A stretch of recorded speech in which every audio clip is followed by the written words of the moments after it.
Bienvenue sur notre chaîne. Ici, nous publions gratuitement les résumés des livres et des romans les plus utiles et les plus intéressants chaque semaine. Abonnez-vous à la chaîne et cliquez sur la cloche de notification pour ne pas manquer les prochaines vidéos. Bonne écoute! Tu veux connaître l'arme secrète des entrepreneurs qui avancent quand tout le monde abandonne?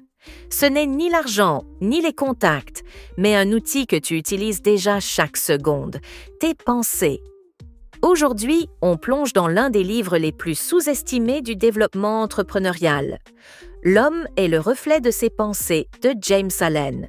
Prépare-toi, ce que tu vas entendre peut littéralement reprogrammer ta trajectoire. Le livre L'homme est le reflet de ses pensées a été écrit par James Allen, un philosophe et auteur britannique du début du XXe siècle, publié en 1903 sous le titre original As a Man Thinketh. Il est aujourd'hui considéré comme un classique du développement personnel.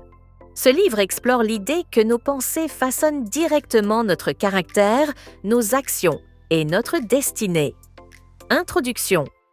L'introduction du livre pose une idée simple et dérangeante. Chaque être humain est l'auteur de sa propre vie, même lorsqu'il n'en a pas conscience. James Allen explique que nos pensées sont comme des forces invisibles qui sculptent notre caractère, orientent nos décisions et finissent par façonner les circonstances dans lesquelles nous vivons. Rien n'est totalement accidentel dans notre parcours. Notre esprit est la source première de tout ce que nous vivons. Allen insiste ensuite sur le rôle central de la pensée dans la construction de soi. Il décrit l'esprit comme une puissance créatrice en constante activité. Quand les pensées sont désordonnées, négatives ou confuses, la vie prend la même forme. Quand elles sont alignées, maîtrisées et orientées, l'existence devient plus cohérente, plus stable, plus productive. Selon lui, toute transformation extérieure commence par une transformation intérieure. L'auteur met également en lumière la responsabilité personnelle. Il ne s'agit pas de culpabiliser, mais de comprendre que tant que l'on croit être victime des circonstances, on renonce à son pouvoir. L'introduction rappelle que la maîtrise de la pensée n'est pas un luxe spirituel, mais une nécessité pratique. Elle permet de mieux diriger ses actions, de calmer ses émotions et de créer une direction volontaire dans la vie. Allen souligne que l'esprit humain attire naturellement les conditions qui correspondent à son état intérieur. Une personne dominée par la peur ou la confusion rencontrera des obstacles récurrents, tandis qu'une pensée structurée et volontaire créera progressivement des opportunités, même dans les contextes difficiles. L'introduction montre que nos réussites comme nos échecs ne sont jamais des hasards, mais des prolongements de notre monde intérieur. Enfin, l'auteur ouvre la porte à une promesse. En apprenant à cultiver des pensées élevées, disciplinées et constructives, chacun peut transformer sa vie de manière profonde. L'introduction sert à réveiller le lecteur, à lui faire comprendre que sa liberté ne se trouve pas dans les circonstances, mais dans la maîtrise de sa propre conscience. C'est une invitation à reprendre le contrôle de son esprit pour reprendre le contrôle de sa destinée. Chapitre 1. Le pouvoir de la pensée. James Allen ouvre ce premier chapitre en affirmant une vérité fondamentale. Tout dans la vie de l'homme commence par la pensée. Selon lui, chaque action, chaque habitude, chaque réussite et chaque épreuve sont les conséquences naturelles d'un état intérieur. Il écrit « L'homme est la cause de lui-même en tant qu'être armé de pensée ». Autrement dit, la pensée n'est pas un élément secondaire de l'existence, elle en est le moteur. Allen insiste ensuite sur la puissance créatrice de l'esprit. Il explique que la pensée agit comme une force vibratoire qui attire vers nous ce qui lui ressemble. Une personne obsédée par l'échec finit par créer les conditions de cet échec, tandis qu'une personne centrée sur la croissance attire naturellement des opportunités, des idées et des personnes alignées. Il rappelle « Une bonne pensée ne peut produire une mauvaise action et une mauvaise pensée ne peut produire une bonne action ». Tout commence donc par la qualité de ce que nous pensons. Pour illustrer cette idée, imaginons un entrepreneur qui lance un projet. S'il nourrit intérieurement la croyance qu'il n'est pas assez compétent, il agira avec hésitation, évitera les défis et interprétera la moindre difficulté comme une preuve de son incapacité. Sans s'en rendre compte, il crée un environnement où l'échec devient presque logique. À l'inverse, un entrepreneur qui cultive consciemment des pensées de progression, de persévérance et de confiance se met en mouvement. Il ose, corrige, s'adapte. Ces pensées façonnent des actions qui ouvrent des portes. Allen explique ensuite que le caractère d'un individu est la somme de ses pensées habituelles. Il écrit « Comme le planteur de pensées, l'homme récolte ce qu'il a semé ». Une personne impatiente, colérique ou instable ne l'est pas par hasard. Ces traits sont le résultat de pensées répétées depuis longtemps. De même, la sagesse, la discipline, le courage ou la bienveillance ne sont jamais des qualités innées, mais des états d'esprit construits par un effort conscient. Une personne qui se surprend à réagir avec nervosité peut, en changeant la nature de ses pensées, cultiver progressivement un tempérament plus calme et maîtrisé. Le chapitre souligne aussi un point essentiel. L'individu ne progresse que lorsqu'il assume la responsabilité de ses pensées. Allen écrit « L'homme n'arrive à la vraie prospérité que lorsqu'il en a compris la loi ». Tant qu'une personne croit que ses résultats dépendent uniquement des circonstances extérieures, elle reste impuissante. Mais lorsqu'elle reconnaît qu'elle peut diriger sa pensée, elle découvre qu'elle peut aussi diriger sa vie. C'est un changement intérieur profond qui marque le début de toute croissance réelle. Allen donne également l'image du maître artisan. Il affirme que chaque individu est à la fois l'architecte et le bâtisseur de son existence. L'homme bâtit sa vie en pensée, pierre après pierre. Cette perspective met fin à l'illusion du hasard. Les conditions extérieures deviennent les matériaux, mais c'est la pensée qui décide de la forme finale. Deux personnes placées dans la même situation peuvent créer des résultats totalement différents selon la manière dont elles la perçoivent et l'utilisent intérieurement. Pour rendre ce principe concret, imagine un salarié qui rêve de se lancer à son compte. S'il entretient des pensées de peur, il verra uniquement les risques, les obstacles, la concurrence. Sa vie deviendra le miroir de ses pensées, stagnation, frustration, résignation. Mais s'il cultive l'idée qu'il peut apprendre, se former, grandir et construire progressivement son projet, il commencera par quelques actions simples, puis gagnera en confiance, puis passera à un niveau supérieur. Les deux individus peuvent avoir les mêmes compétences, mais pas la même pensée, et donc pas la même destinée. Allen conclut ce premier chapitre en rappelant que la pensée est à la fois la racine, la force et le guide de toute évolution personnelle. Il affirme « L'homme, par la bonne pensée, s'élève à la maîtrise. Par la mauvaise pensée, il descend jusque dans la souffrance. » Ce qui signifie que nos pensées sont les portes d'entrée vers la paix, la liberté et la réussite, ou vers la difficulté et la confusion. Ce chapitre nous enseigne finalement une vérité simple et exigeante. Celui qui veut transformer sa vie doit commencer par transformer sa pensée. Ce n'est ni rapide ni facile, mais c'est la seule méthode durable. La pensée est la racine, la vie n'en est que le reflet. Chapitre 2. L'effet de la pensée sur les circonstances. James Allen commence ce chapitre en affirmant que les circonstances extérieures ne sont jamais complètement indépendantes de l'état intérieur d'un individu. Il écrit « Les circonstances croissent à partir de la pensée ». Autrement dit, les situations qui nous entourent ne sont pas de simples accidents, elles sont les conséquences, directes ou indirectes, de nos habitudes mentales. Il ne s'agit pas d'un mysticisme, mais d'une observation psychologique. Nos pensées guident nos choix, nos attitudes, notre énergie, et donc les réactions du monde autour de nous. Allen explique que les pensées négatives attirent naturellement des conditions difficiles. Il écrit « L'homme est tourmenté par des circonstances qui ne surgissent pas sans cause. Par exemple, une personne qui nourrit régulièrement des pensées d'inquiétude, de suspicion ou de pessimisme aura tendance à agir avec peur, à manquer d'initiative, à interpréter chaque situation comme une menace. Cette manière d'agir crée des environnements stressants, génère des conflits ou des occasions manquées. Les mauvaises circonstances deviennent alors le miroir de son agitation intérieure. À l'inverse, les pensées constructives créent des environnements plus stables et plus favorables. Allen affirme « Les pensées de force, de courage, de pureté attirent les circonstances correspondantes ». Prenons l'exemple d'un entrepreneur qui développe une entreprise dans un contexte difficile.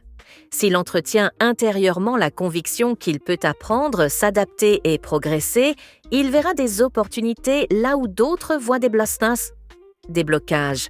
Sa façon positive d'interpréter la réalité influence ses décisions, ses relations, ses collaborations.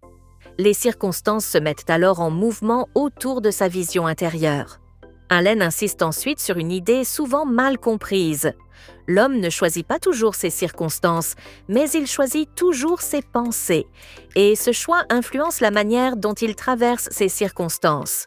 Il écrit « L'homme ne peut pas directement choisir ses conditions, mais il peut choisir ses pensées, et ainsi indirectement, mais sûrement, façonner ses conditions. » Cela signifie que même face à l'inévitable, une crise, une perte, un obstacle, l'individu conserve un pouvoir, celui de décider comment il pense et donc comment il se positionne face à la difficulté.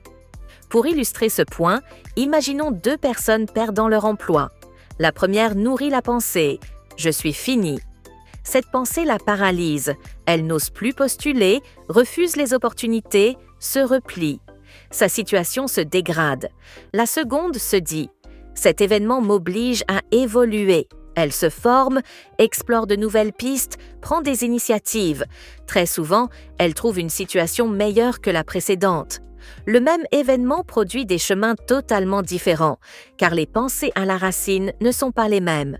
Allen explique ensuite que les circonstances difficiles peuvent parfois être des révélateurs, voire des guides. Il écrit « Les hommes ne tirent pas la sagesse de la souffrance sans raison. Chaque épreuve contient une semence de vérité. » Dans cette perspective, les épreuves ne sont pas seulement des obstacles, mais des messagers. Elles montrent les pensées désordonnées, les faiblesses ou les illusions que l'individu doit corriger. Une personne impatiente attirera des situations exigeant patience.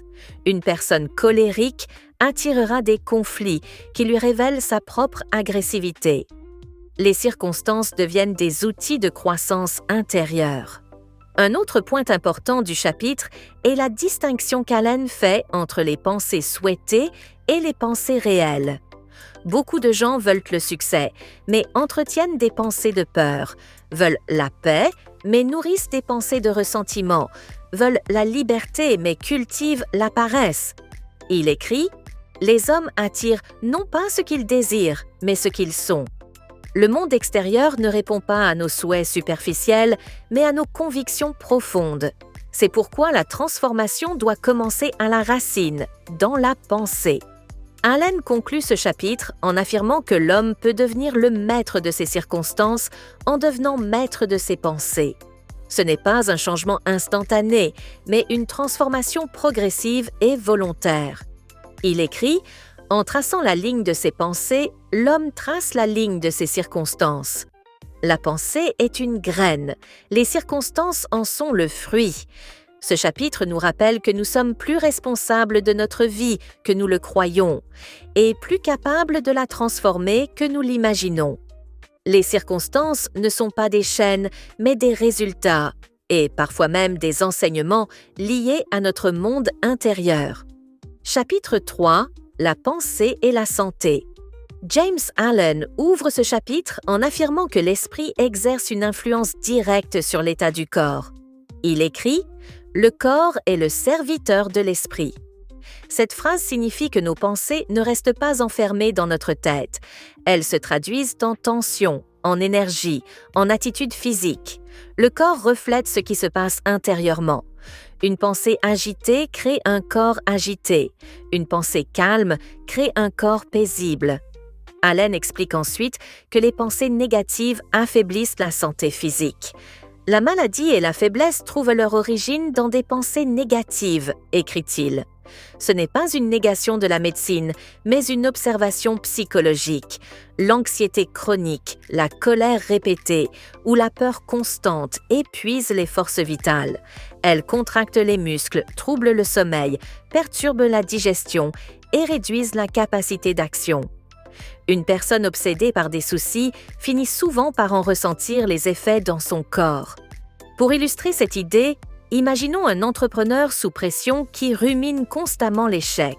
Ses pensées créent des tensions dans son thorax, une respiration courte, des migraines et une fatigue persistante.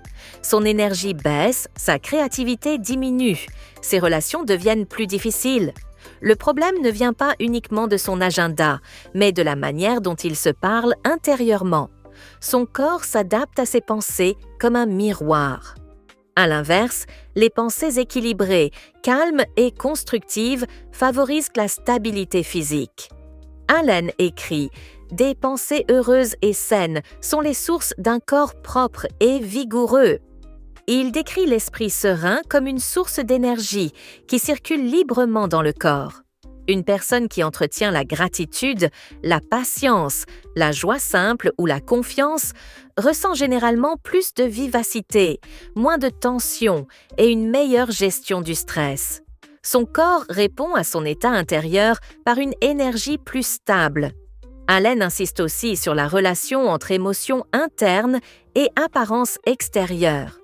Il écrit « La peur tue plus d'hommes que la nourriture ou le travail ». Une phrase simple mais profonde, les émotions destructrices fatiguent davantage que les difficultés matérielles. On voit cela au quotidien. Certaines personnes vieillissent plus vite à cause du stress, d'autres, même sous pression, rayonnent parce qu'elles cultivent intérieurement un état paisible. Ce n'est pas la vie qui les use, mais la manière dont elles la pensent. Pour rendre ce principe concret, imaginons deux commerçants vivant la même baisse d'activité. Le premier panique, dort mal, se nourrit mal et son état physique décline rapidement. Le second prend le recul nécessaire, respire, réfléchit avec calme, cherche des solutions. Son énergie se maintient, son corps reste aligné avec sa sérénité intérieure et il traverse la situation avec plus de stabilité. Leurs circonstances sont identiques, leur état intérieur, non. Allen explique aussi que les pensées peuvent agir comme des remèdes. Ce n'est pas une promesse magique, mais une logique psychophysiologique. L'esprit calme le système nerveux, améliore la respiration, détend les muscles, augmente la clarté mentale. Il écrit « L'esprit joyeux laisse peu d'ouverture à la maladie ». Cultiver des pensées saines, ce n'est pas nier la réalité, mais se donner les conditions pour y faire face avec un corps plus fort. L'auteur souligne finalement que la maîtrise de soi commence par la maîtrise des pensées, car ce que l'on cultive dans l'esprit se reflète dans la chair. Il écrit « Celui qui garde ses pensées pures garde son corps en harmonie ». Cette pureté n'est pas morale, mais mentale, clarté, calme, honnêteté envers soi-même, absence de haine, absence d'envie. Un esprit pur est un esprit ordonné, et un esprit ordonné produit un corps plus équilibré.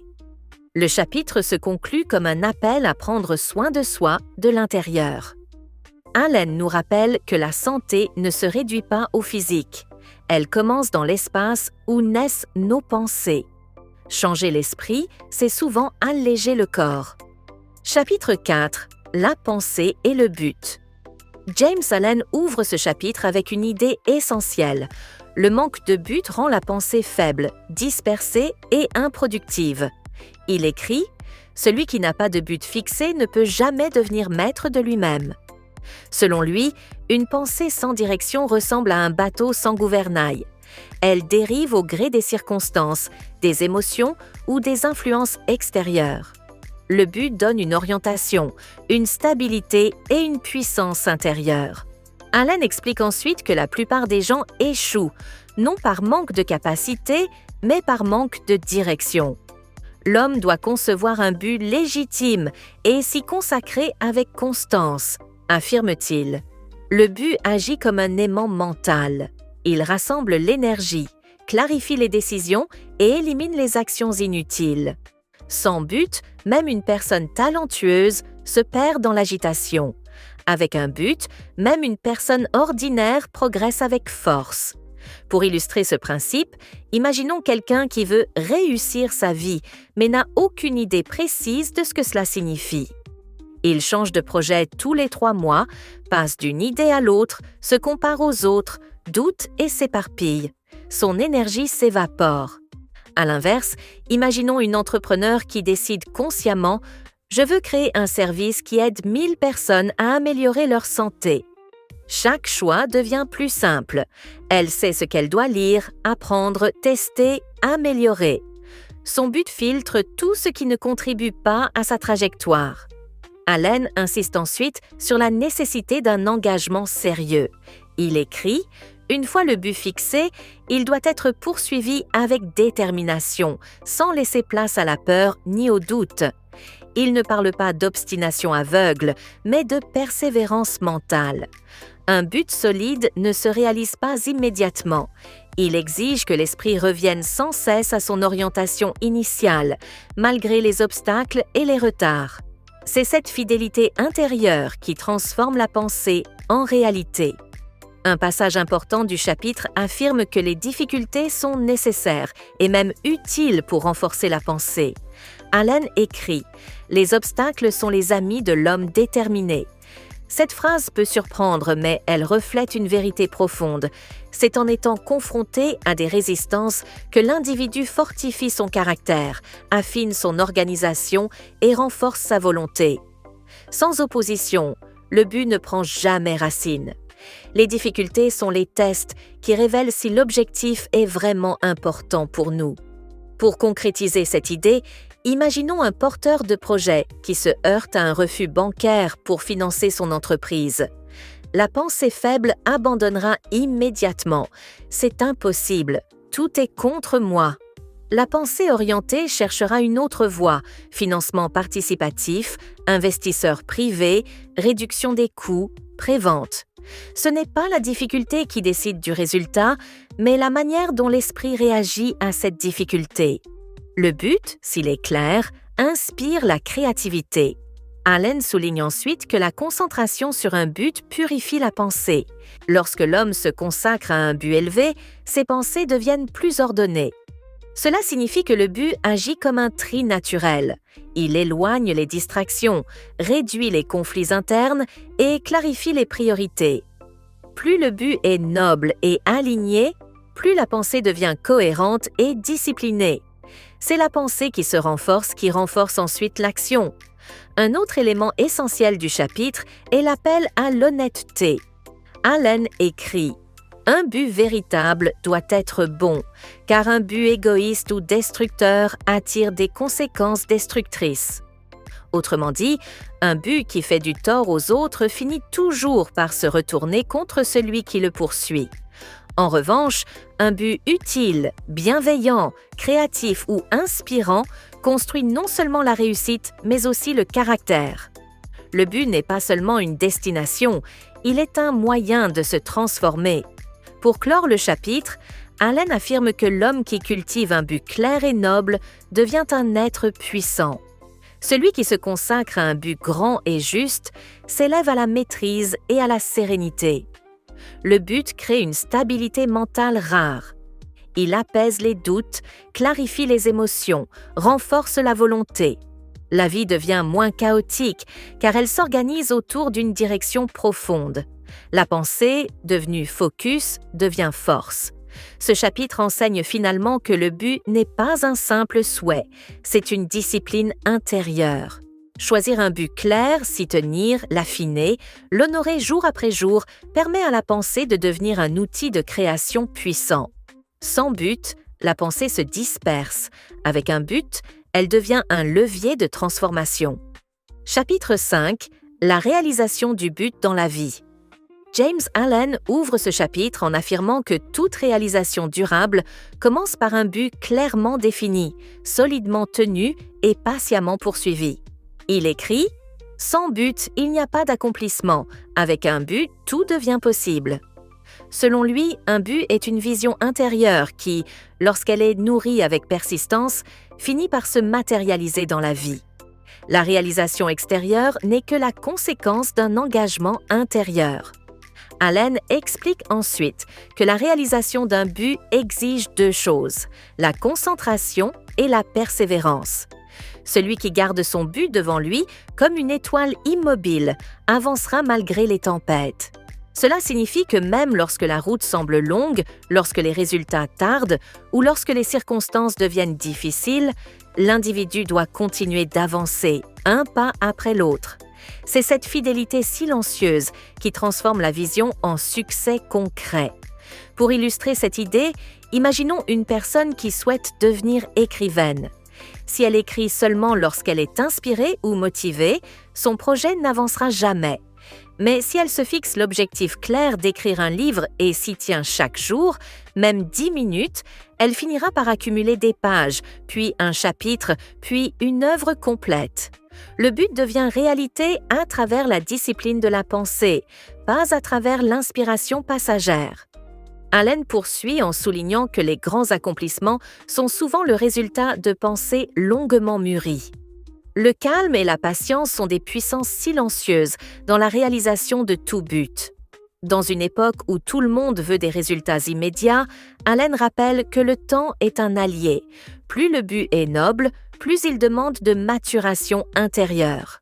La patience est un signe de maîtrise et non de faiblesse. Un passage important du chapitre explique que le succès dépend moins des circonstances que de la capacité d'une personne à rester fidèle à son orientation. Les hommes échouent parce qu'ils abandonnent trop vite. Allen insiste sur ce point. Ceux qui réussissent ne sont pas forcément les plus intelligents, mais ceux qui ont appris à rester constants. La constance mentale est le véritable moteur du progrès. Pour rendre cette leçon concrète, imaginons un entrepreneur qui lance une entreprise de coaching. Les premiers mois sont difficiles, peu de clients, peu de visibilité, beaucoup d'efforts. Une pensée faible l'amènerait à abandonner rapidement, à chercher un autre projet ou à se décourager. Mais une pensée orientée continue. Elle ajuste, apprend, améliore, teste. Après 1 an, il a des clients réguliers. Après 2 ans, il a un système solide. Rien n'a changé extérieurement au départ, mais intérieurement, tout s'est construit par constance. Allen insiste ensuite sur la purification du but. Il écrit « Un but pur mène à la victoire. Un but égoïste mène à la confusion et à la souffrance. » Cela signifie que si le but n'est motivé que par l'orgueil, la compétition ou la cupidité, il finit par s'effondrer ou engendre des difficultés morales. En revanche, un but aligné, utile, constructif, bienveillant, attire l'aide, l'inspiration et la stabilité intérieure. La pureté du but renforce la puissance de la pensée. Allen affirme également que la foi en son but est indispensable. Crois en ton but, travaille pour lui, et il se réalisera. La foi n'est pas une croyance naïve, mais une conviction mentale profonde, la certitude intérieure qui soutient l'individu dans les moments difficiles. Une personne qui croit en son but trouve la force de continuer. Une personne qui doute constamment finit par s'éteindre. La foi est la fondation invisible de toute réussite. Pour illustrer ce principe, imaginons quelqu'un qui veut perdre du poids et retrouver la santé. Si cette personne croit réellement qu'elle peut y arriver, elle fera des choix cohérents, marche quotidienne, meilleure alimentation, organisation. Même si les résultats sont lents, elle persévère. Mais si elle pense intérieurement « je n'y arriverai jamais », elle renoncera dès le premier obstacle. Ce n'est pas le plan qui fait la différence, c'est la croyance qui le soutient. Le chapitre se clôt sur une déclaration puissante. À celui qui est déterminé, le succès n'est jamais refusé. Cela signifie que la réalisation du but n'est pas une question de chance, mais de construction mentale. Celui qui aligne sa pensée, sa discipline, sa foi et son but finit toujours par accomplir quelque chose de grand. Ce chapitre nous enseigne que la réalisation d'un but est une œuvre intérieure autant qu'extérieure. Le but devient une force structurante qui ordonne la pensée, guide l'action et transforme progressivement la vie. Quand le but est clair et tenu avec constance, la réussite devient inévitable. Le chemin vers la réussite commence à l'intérieur avant de se manifester à l'extérieur. Reste connecté! Dans les prochaines semaines, nous publierons les résumés détaillés des chapitres suivants pour que tu puisses suivre pas à pas la méthode de James Allen et appliquer ces principes dans ta vie et ton entreprise. Abonne-toi, active les notifications et prépare-toi à découvrir comment les chapitres suivants vont te montrer comment transformer tes pensées en succès concret.